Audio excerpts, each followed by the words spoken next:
I don't know what it's going through. Something changed on me there in the last week. But all right, let's get through this tonight. I wanted to cover up a big thing I'm always dealing with, and any type of addiction or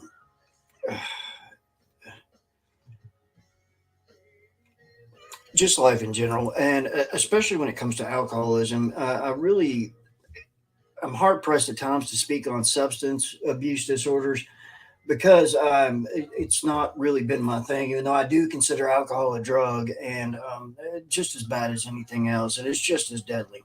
But tonight's is strictly about the 12 steps.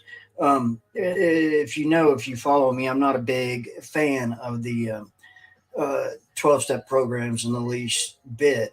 And a lot of that is because of experience that I've had and the lack of true therapy that comes through those. And I'll get to explain this. I'm actually coming straight from textbook Foundations of Addiction Counseling.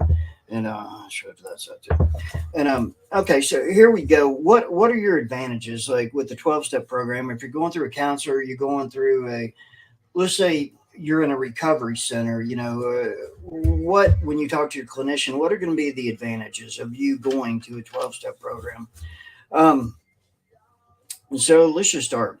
Uh, there's certain dynamics that can facilitate personal growth and are more likely to exist in a group rather than individual therapy.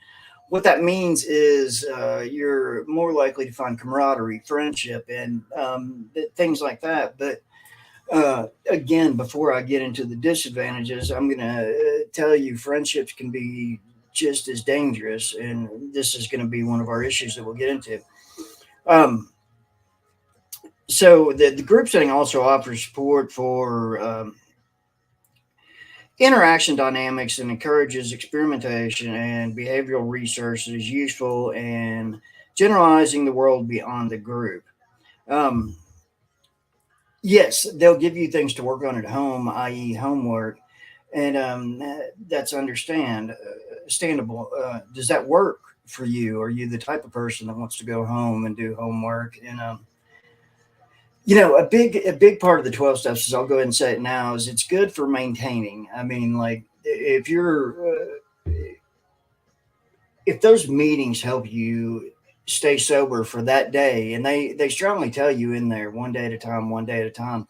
I'm not somebody who believes in one day at a time, and I believe it's a lifetime decision once you get started. And there's so much to deal with when it comes to all this. So let's go on here before I get into the disadvantages. The 12 step group allows its members to recognize their problems are not unique, and members have the opportunity to learn about themselves through the experience of others, to experience emotional closeness and caring that encourages meaningful disclosure of the self, and to identify the struggles with other members. This universally normalizes the recovery experience, which is true. That's if you're fully involved, and you have to. Uh, there's I'm getting ready to go into disadvantages, but let's just stop there for a second. All right, another primary strength may be the group's ability to provide free, long term, easy access and exposure to recovery related common therapeutic elements. And for many addicted clients, economic concerns far outweigh the benefits, which is important here. Group therapy, i.e., the 12 step program, is very affordable.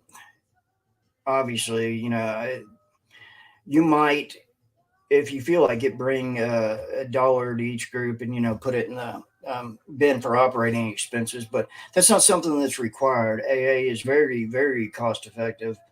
Granted that you can get there and so on and so on. So some people, when they get out of recovery or decide to start into a recovery, it can really be an expensive process. Thankfully, with changes in medical insurance and stuff over the last few years, it's a lot more accessible. Especially if you're on a Medicare or Medicaid program, treatment is basically free of cost. The only thing you have to give up in going to treatment is give up your stubbornness. You really have to, like, with somebody like me, granted, I died in the process of getting sober, and I died from alcohol excess and poison and so on and so on. But uh, really, if you want to get better, you've got to just right there want to get better, and it's the most important thing I can think of.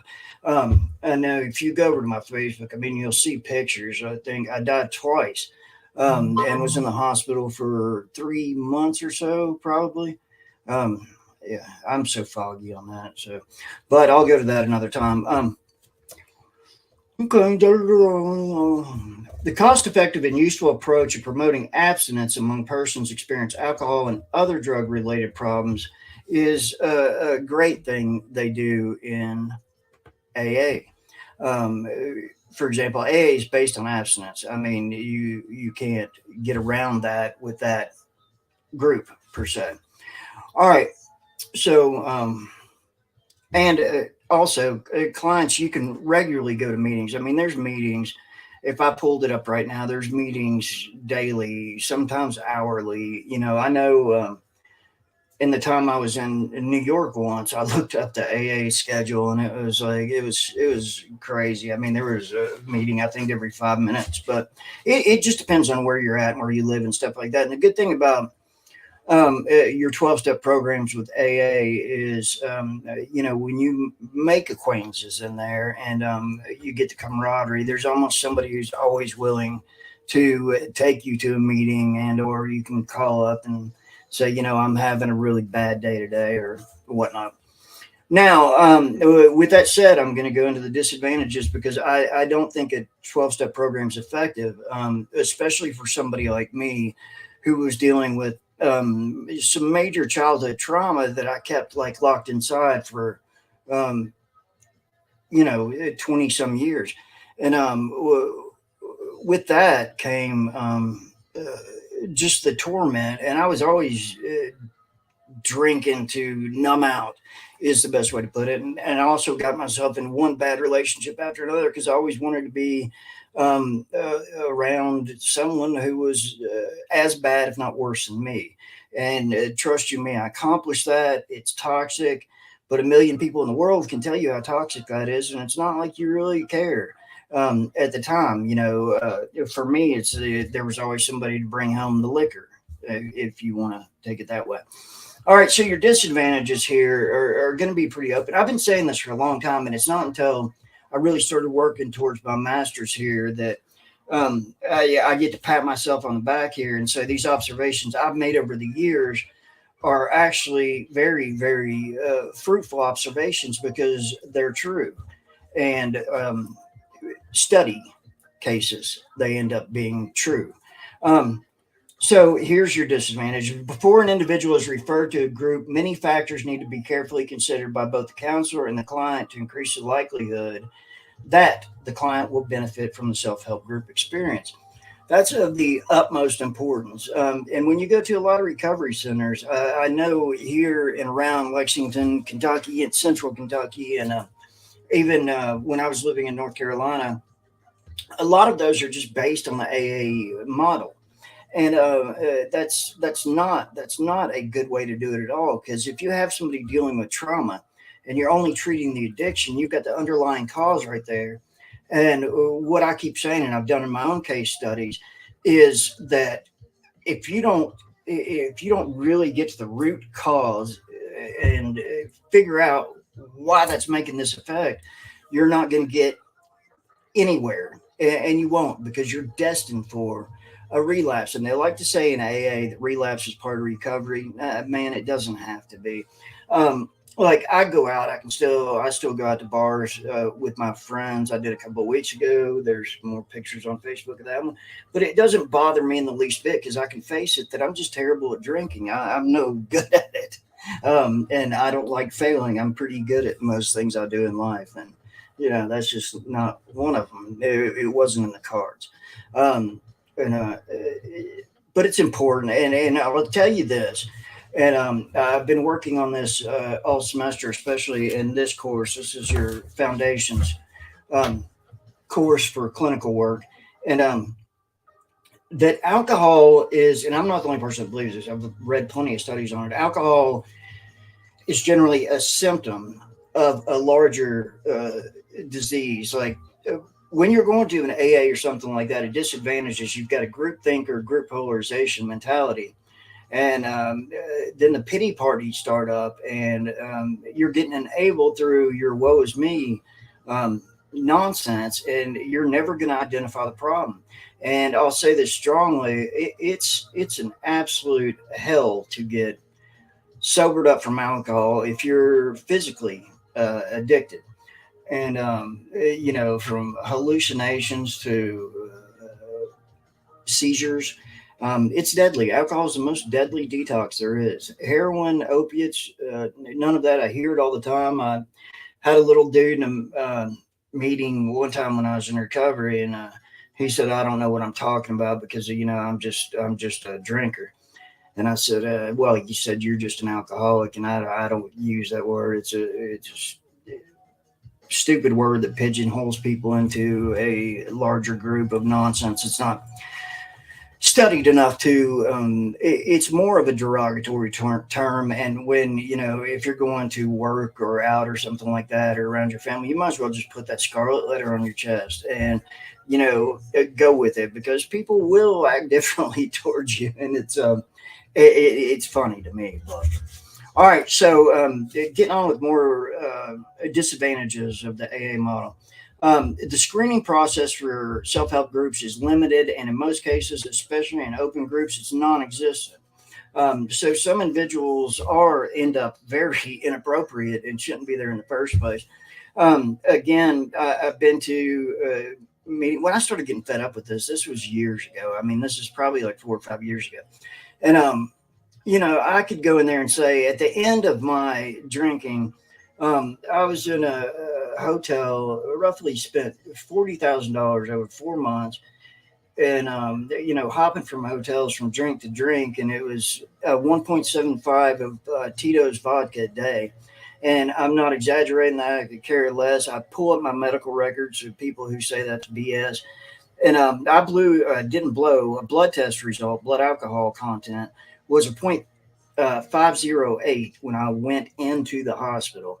That's 2 points above dead. And I don't know. Nobody knows how I even survived the first night. After the first night, they gave me about 3 days to live, to gather your family, sign the DNR order, which apparently I kept signing. But Nurse Beth, my favorite person in the world, kept cutting my bracelet off because I was so screwed up. Like I didn't know any kind of reality. It's like I was on a bad LSD trip at the time.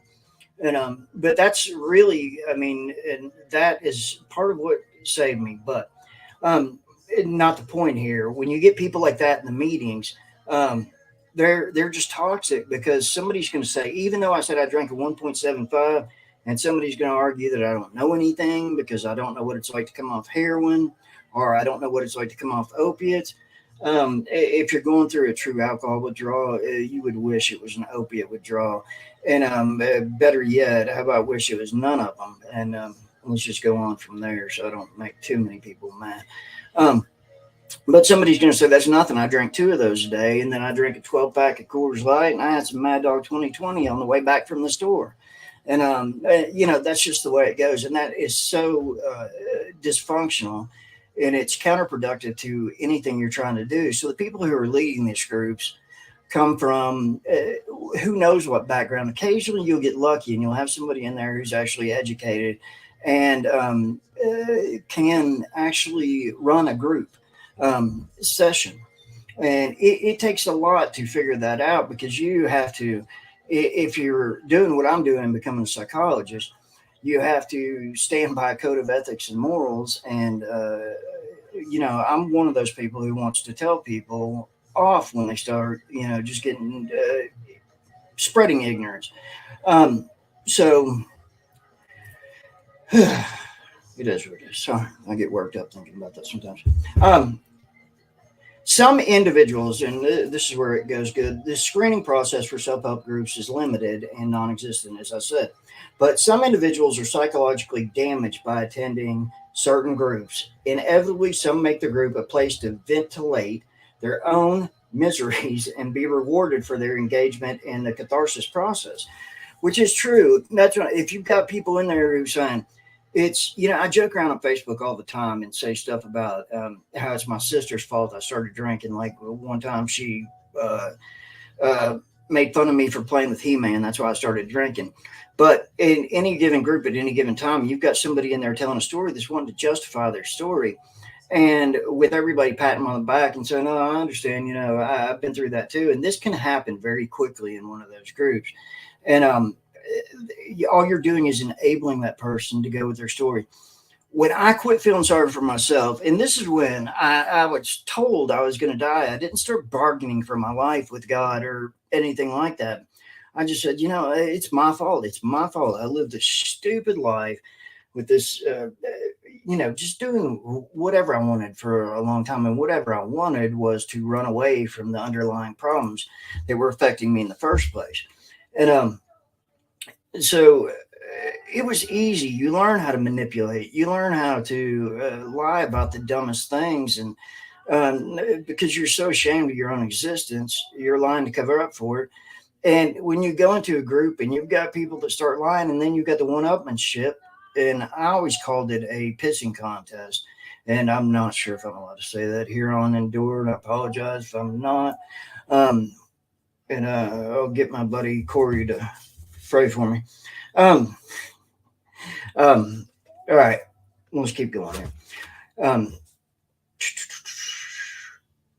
that's in order to get acceptance, and then they make no actual substantial change in their own lives when they're getting acceptance for their pity party. And I know, like with me, I would go home and I'd be like, "Oh yeah, it was my sister's fault. It was my dad's fault. It was this chick in North Carolina's fault," and so on and so on. So it becomes this big blame game, and it's just hopeless, helpless, and you don't get anywhere. And that's a big part of why I got into doing what I'm doing, is to um, uh, you know really, besides being legitimized, is to learn more and to be able to not have others possibly go through the same stuff that I went through. That was such a conflict the entire time. I mean, the last time I was in recovery, it was more like, Jim and Tammy Faye Baker type ordeal with a church that was, send me your money or something like that. And that's another danger in this whole business is, people that can get accredited to do these things, to run a recovery center or something like that. You don't know. They might have been a manager of a Burger King last week and have no formal training in addiction and recovery whatsoever. And that's bad. But I mean, it's good if somebody's staying alive for an extra amount of time, and maybe they get it. The chances of that are low. The percentage of people that will recover from AA and AA alone is 3%. And then you've got a 97% failure rate right there. So you take that 97% failure rate and you look, and 95% of the recovery centers in America use that 12-step AA model. And by doing that, you're looking at 11 less. Oh, this is US wide, sorry, internationally. You look, or intercontinental, I'm sorry. You look at less than a 1% chance of real recovery through this, which is, it's tragic. But, you've also got, I've ran into this, and I know this is a disadvantage. I don't even have to look for it here. When you get in there and you have somebody counseling you, or you have somebody giving you the advice, now this is how you stop drinking, they're going straight by this book, like I can do. I don't think I would be a good psychologist when it comes to any kind of addiction therapy if I had never really experienced it, whether it be um, culturally,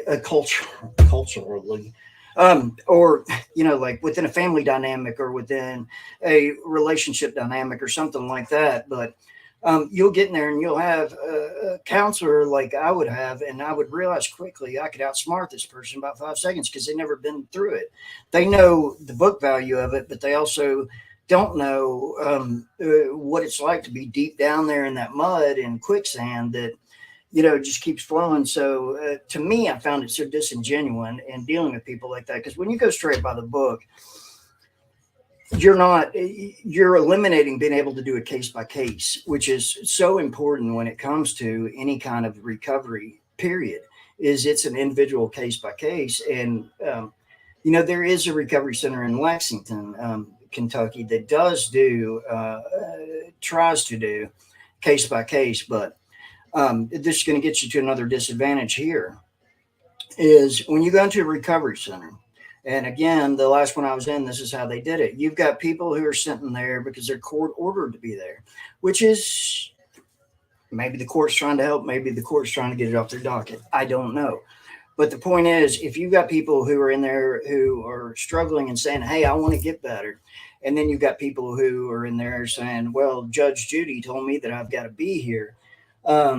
That's a whole different dynamic right there. And you can create such a toxic environment and infighting and so on and so on. Because seriously, if somebody's just in there because they have to get the paper signed, or somebody's in there because the court ordered them to be in there for 30 days, 9 out of 10 times it's going to be, and I don't know the actual percentage, I usually do, but it's going to be that they don't care. And, they're doing the steps to get better. I could go through any recovery center right now and period in the US and do it standing on my hands and be able to get, what they call graduating recovery, which is a farce on its own. Um, Now, when I go through all this, and I'm guaranteed I'm going to get hit with the you just don't get it, you don't understand you don't get it. Man, I was one of the worst drunk derelicts I know. I mean, I ran for myself for 26 years. I mean, that's rather than facing who I really am. And now this is who I really am. I got midterms back today, and for the last 4 or 5 semesters, I've gotten straight A's, which is something that a dummy like me is not supposed to be able to do. Um, but it's because I'm invested in doing this. It'd be easy for me to go back to the car business or to go back and do mortgages or something like that. That's easy. It's harder for me to have to sit here and learn all this, and especially see behaviors of my own throughout the whole experience that I'm sitting here going, I would have strangled me. And that's just the truth. And if you saw pictures of this guy 2 years ago weighing 115 pounds, and basically a dead man walking. Seriously, when I went in the hospital, I was green. Like this is tan, but it looks greener on here. But something like just this awful pale shaded green, yellow eyes. And I was told I was in end stage liver failure at this point, and by the grace of God, none of that got to me. But I am a Christian. I do have a relationship with God, and I think that really is what lifted me up. And I'm also of the influence that I don't Bible beat people because I don't find it fruitful in the least bit. Um, it's not going to work. It never works. I can just tell you my story that I died. I was revived twice. I spent months in the hospital, and I couldn't even walk at this time last year. I mean, like literally, I couldn't walk. I was still having to do physical therapy, and just found out that I was going to live somehow. And there's no medical explanation for the reason I'm alive. That's the end of that story. So the boundaries, this is another disadvantage real quick. The boundaries of any group are dependent on the amount of structure present, and without a trained facilitator, that structure is dependent on the ability of members to provide the necessary motivation and commitment to keep the group operating. This is imperative. I mean, listen, I had a sponsor one time who would call me to take him to get groceries because he had like 10 DUIs. And is taking advantage. And he was extremely toxic. He was one of those what they call the old guys in the meetings, or the, I forget what they call them. I don't know. I don't care. But anyway, it's constantly, you're gonna die, you're gonna die, you're gonna die. That didn't work with me. I did die. It didn't work. I mean, you could tell me a million times I'm gonna die, and I'm like, I'll drink to that. And that's just how it went. I mean, my personality went from a kid who at 20 years old loved learning. I loved school. When I graduated my first time, and the second time with a real estate degree, I mean, I had the highest grades in the class because when I take on something, I take it on. And I think my friend Leah there said it, you claim ownership. I try, Leah. And uh, where was I at? Sorry. I do get caught in rabbit holes. Um, oh, okay. Yeah, this was important too. Where I was talking about group thinking, group polarization earlier, is there's often pressure to conform. And you've got to conform to the AA way. Like for me in Central Kentucky, and I promise you, anybody that watches this from Central Kentucky, please chime in and say I'm not lying. You are surrounded by alcohol. We have the largest liquor store in the United States in Lexington. It's bourbon country. There's distilleries everywhere. It's a way of life. Bourbon is a way of life. I go to Kroger, and I was just joking around one day, and I'm walking down the frozen food section aisle, and I had to record it because I was like, I just passed by Budweiser there in the freezer. It's a Budweiser pork sandwich. I've never heard of this anyway. But that's stuff like that. If you get into the groupthink mentality, that's going to be automatically a trigger, which is a bad thing that these 12 steps are teaching, is that everything triggers you. Like I couldn't drive down I-75 going from Richmond, Kentucky to Lexington, Kentucky without seeing a huge billboard for the liquor barn. I'm supposed to turn my eyes away right then. I'm not supposed to have friends who might partake in drinking. I'm not supposed to be able to go into a restaurant that people are drinking. And that is it's so bad. It's so bad when you get that mentality, that conformity. When it comes, there used to be a band called Corrosion of Conformity, but it's the truth. You start thinking everything's a trigger. You start building excuses inside your head, and that's where you're going to end up. And people hate it when I say this, but look, I have no cravings and no triggers. And anybody who knows me knows that I was just a straight up drinker. If I stubbed my toe, I'd get drunk. If I thought I was going to watch a new movie and I'd already seen it, I'd be like, oh, well, might as well go drink. What I'm saying is anything, I would go drink to anything. And now with no cravings and stuff like that, like literally, I don't know if y'all can see it, but I've been learning to play the guitar again. I'm back into building Legos when I get stressed out. And it's all self-care and things like that, meditation, prayer, taking baths. And I literally don't have any problems. I've gone to the liquor store to get stuff for friends that couldn't drive at the time, and it doesn't bother me. I go, I can hang out with anybody, and it's the point that you have to face it. You have to face it. Anything you run from in life. And if I would have listened, I start talking like him. Listen to my dad. How long has he been dead? 15, 16, 17 years ago. I would have gotten it, and I didn't get it. That you have to face how. And the honest way I did this is when I was still bedridden. I mean, literally, I couldn't walk. And I was trying to will myself to go to the kitchen and get some orange juice. Some people have heard this 100 times, so it's worth hearing. I thought I could will myself to go to the kitchen to get some orange juice. And, I'm in a bed, and I was in that bed for a good another 3 months, 6 months altogether. I believe I was incapacitated. And I fall straight to the floor. I couldn't get up.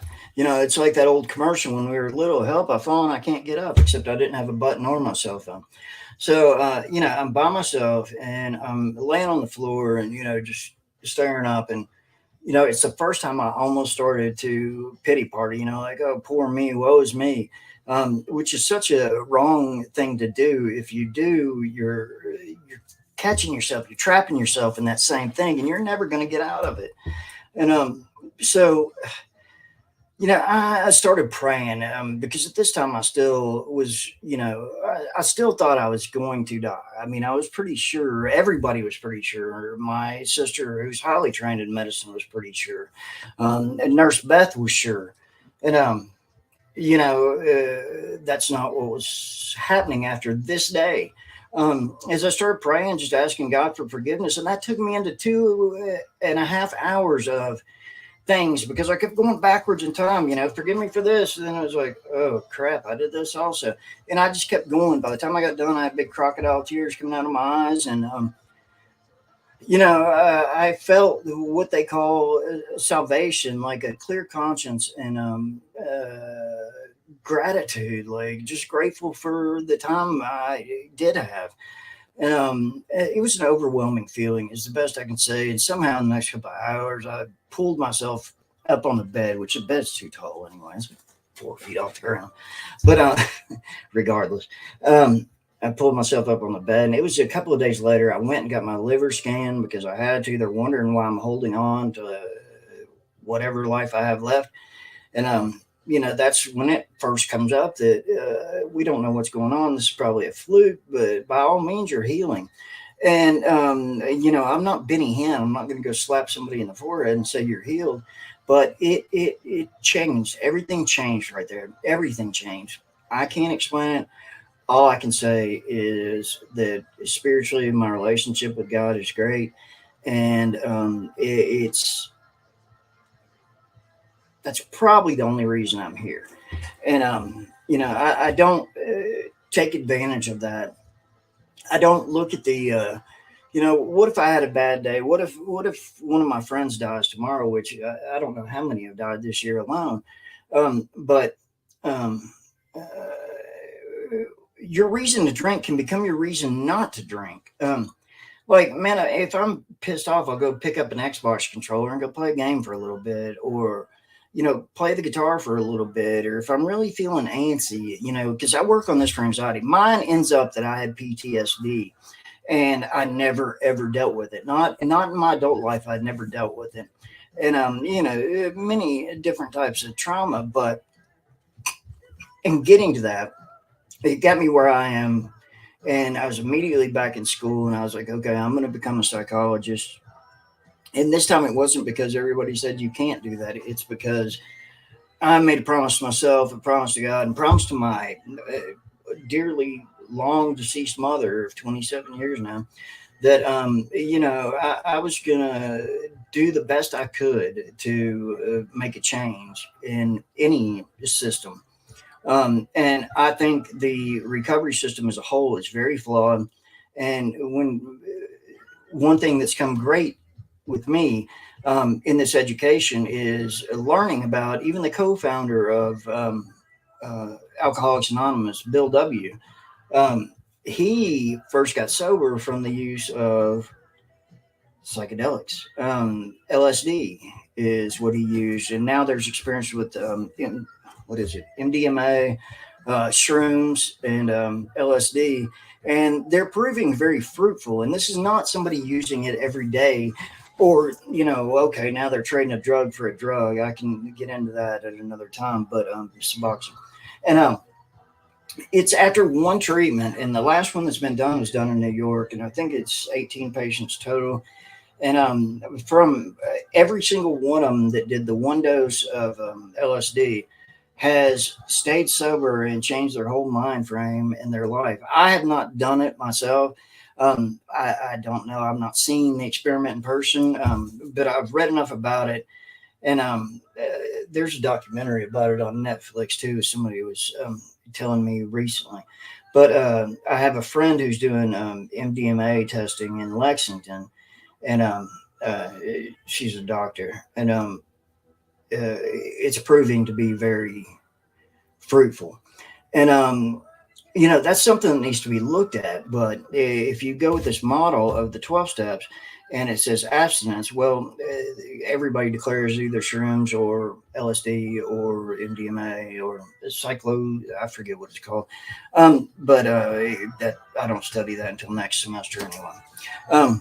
But again, these studies are proven very fruitful, even for treating chronic depression, PTSD, cigarette smoking, cocaine addiction.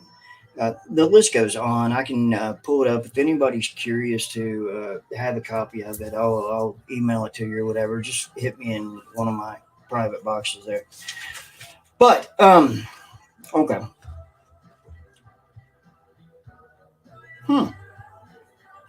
Okay. This further goes into, okay. In other words, members may be susceptible to replacing detrimental values, norms, and even behaviors with equally detrimental ones exhibited and observed in the group.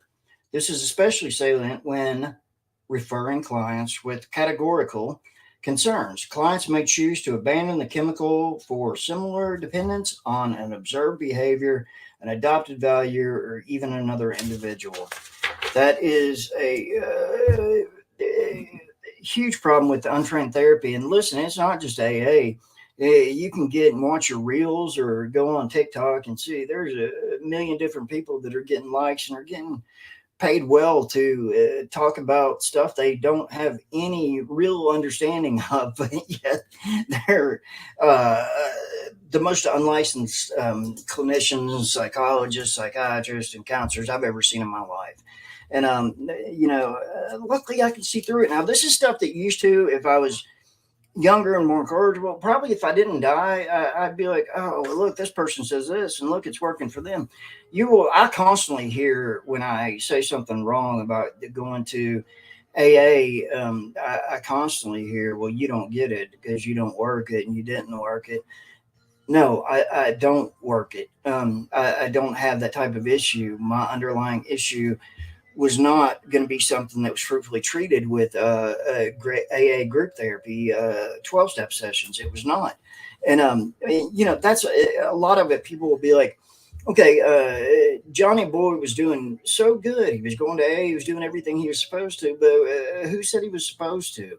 You have to think outside the box and go, okay, this is what, with me especially, is I got tired of being that drunk named Goodlow.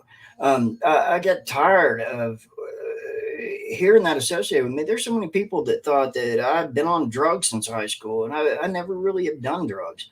I mean, I have done them, experimented, but not like on a regular basis. I mean, even with marijuana, I love the medical benefits of marijuana. I absolutely love every single bit about it, but it doesn't work with me. It makes me more paranoid than I was after a fifth of vodka. And that's saying a lot, trust me. So, can AA work so that I don't ruin everybody's day out there?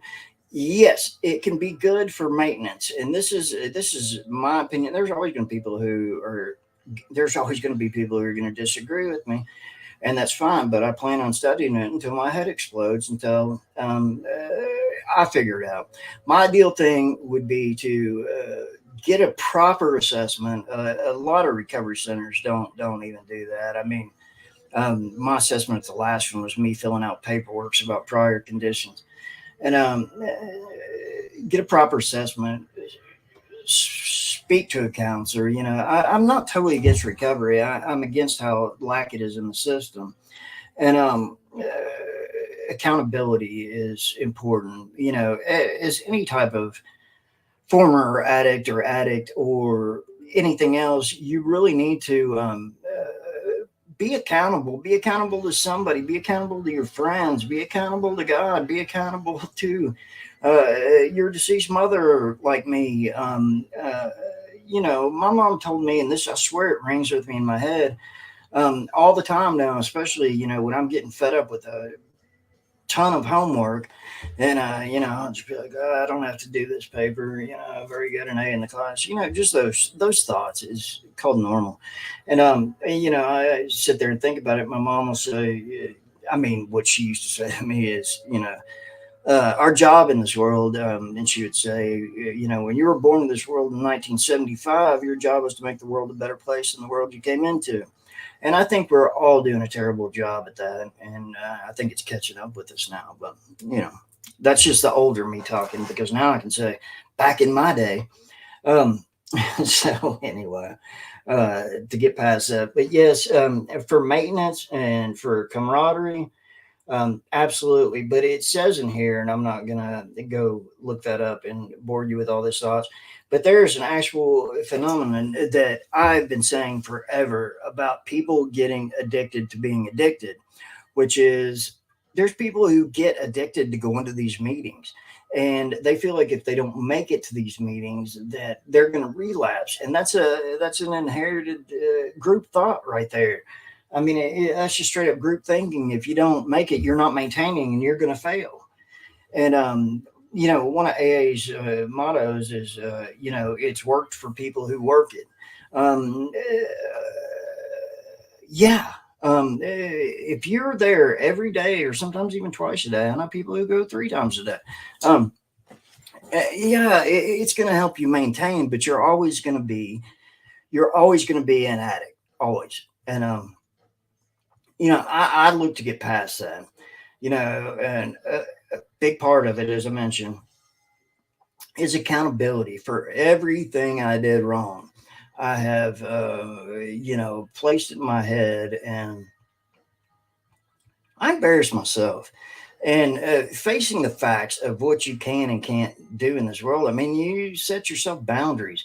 And, I'm just a terrible drinker. I mean, seriously, I said that earlier, but I'm not kidding. I suck at it, and I don't like failing. So, that works for me. Plus, I still do counseling. At least once every 2 weeks. It used to be once a week.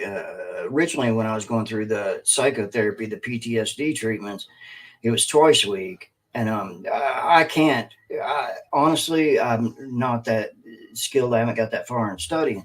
But the weight and the past and the pain that going through therapy like that taught me, gave me, is it's not measurable, it's immeasurable.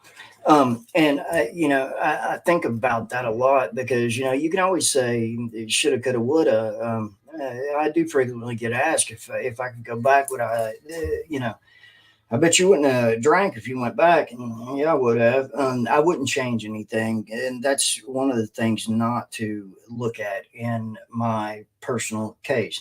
And the other thing that's strong when you do an assessment and you start in there, I think everybody is a case by case basis. Um, and what I was talking about earlier, where you're mixing in people who are, let's say, branded by the courts to be there, and you're mixing in people who are there because they're desperate to live again. They shouldn't be in the same groups. That can create such a mess, is the only way to put it.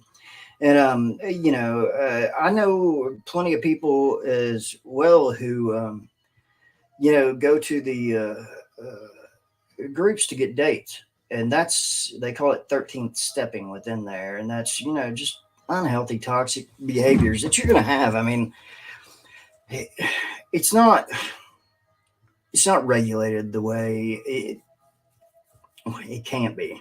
For some people, they don't go in there, and they don't expect it to be a therapy, which for people like that is probably going to work.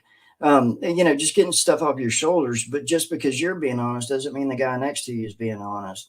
And it's, man, it's such a cocktail, no pun intended, of just so many different things that can't be handled in a group therapy setting. So I just, that's the best I can put it. And trust you, man. I mean, I've written a dozen papers about this.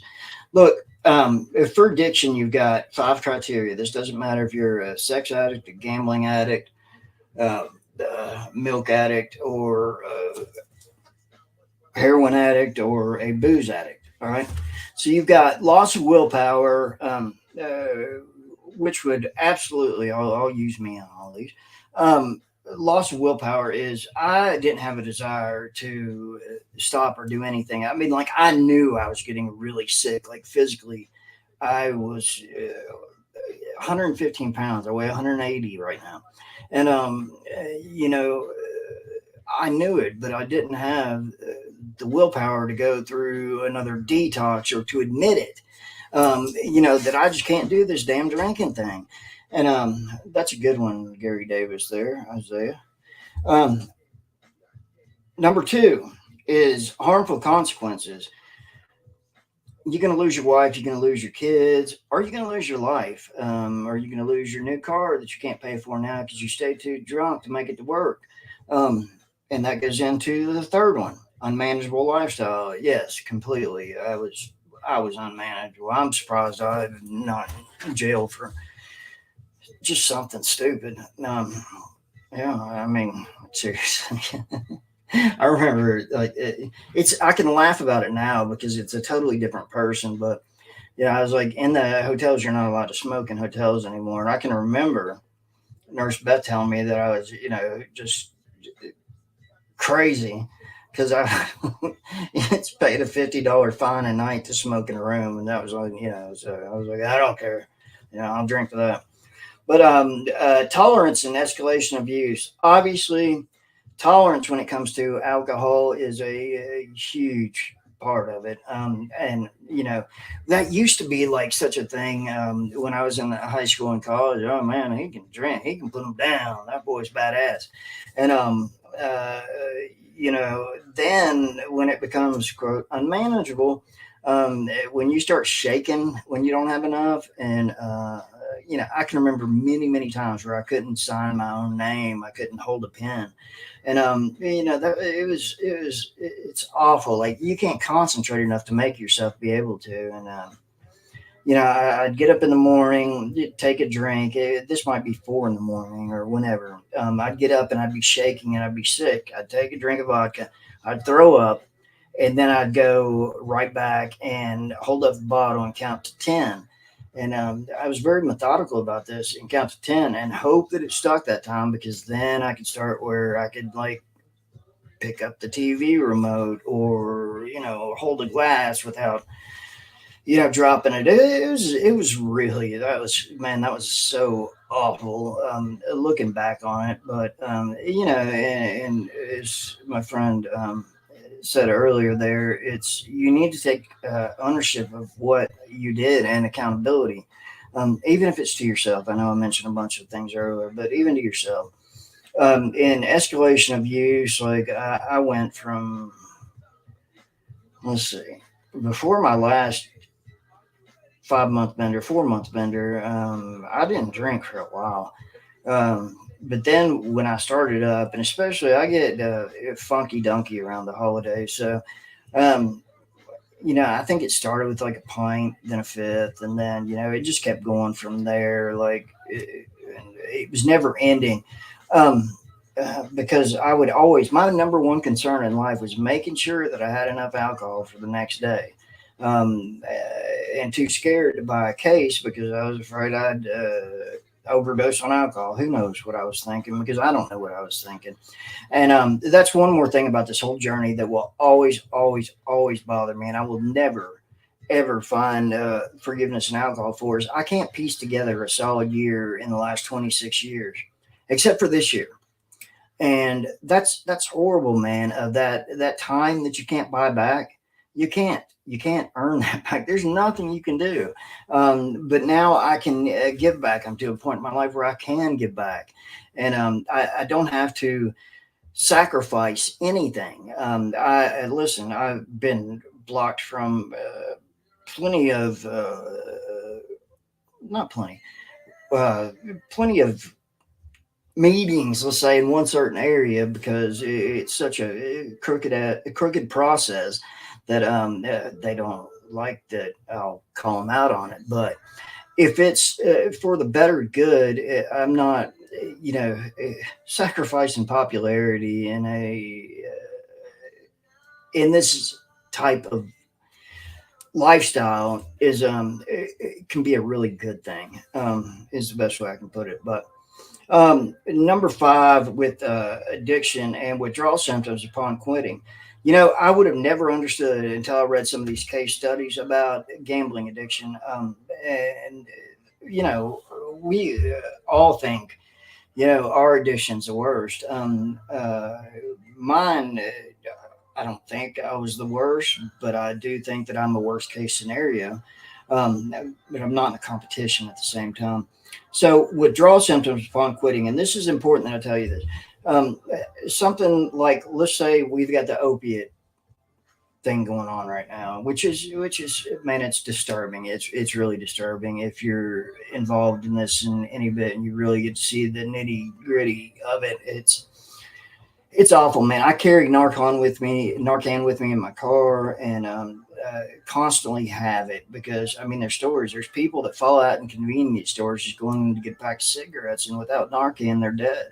And it doesn't cost you anything. I strongly believe everybody should keep it in their car just as well as keeping the medical kit, because you just never know if you're gonna see somebody walking down the side of the street and they fall out, and that's the end, you know. So in the withdrawal symptoms, the two most deadly are, let's use brand names here, is Xanax and alcohol. Both of those can be deadly. Heroin and opiates, as I was talking about there. Um, Now they're using Suboxone to that's the number one go to for heroin addiction, and fentanyl, Percocets, whatever. But it can be great. There's people that say you shouldn't trade one addiction for another because people will become addicted to Suboxone, as soon as they take it. Um, but the way this is supposed to be done with Suboxone treatment, you'll hear about MAT clinics. Somebody's going to say MAT to you. That means medically assisted treatment. So when they say, you know, somebody's doing the MAP program, that's great. I've got family members who have been doing that for 12 years plus. I had a brother who's deceased now, but he did it for 20 years.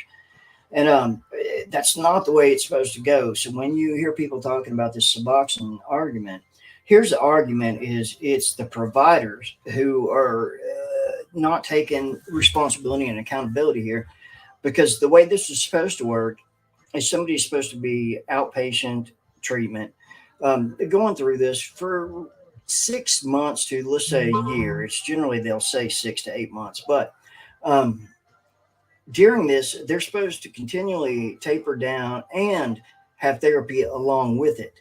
And that's just not being done right now. Right now, it's an endless prescription, and people are selling it on the streets.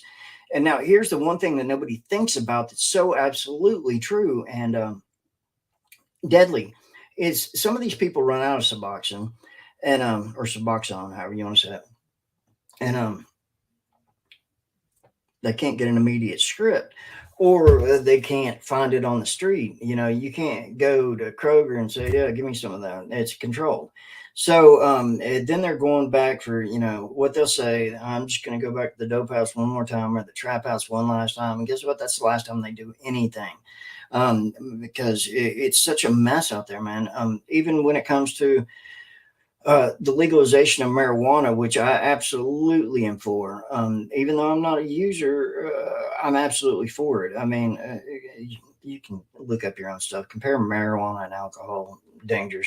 But there is a marijuana danger out there. Now it's that people are lacing joints with it. I factually know of a kid, I call him a kid, he's 30 years old, dying from smoking a joint. And I'm pretty sure he didn't think that was going to happen.